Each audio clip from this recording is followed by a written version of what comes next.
नंदुरबारमध्ये राष्ट्रीय युवा दिनानिमित्त प्रबोधन कार्यक्रमाचं आयोजन करण्यात आलं होतं। यावेळी युवकांना मार्गदर्शन करण्यात आलं। स्वामी विवेकानंद यांच्या विचारांची प्रेरणा घेऊन युवकांनी सक्षम भारताच्या उभारणीसाठी आपलं योगदान देऊन भारताला सार्वभौम राष्ट्र म्हणून ओळख मिळवून द्यायला आपला वाटा उचलावा असे विचार यावेळी मांडण्यात आले।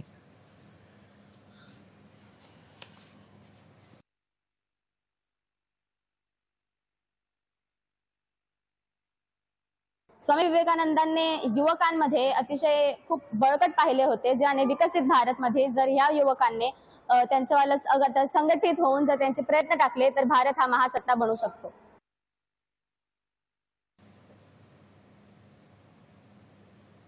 यवतमाळमध्ये युवा दिवसानिमित्त कार्यक्रमाचं आयोजन करण्यात आलं होतं। आजचे तरुण हे उद्याचे जबाबदार नागरिक आहेत।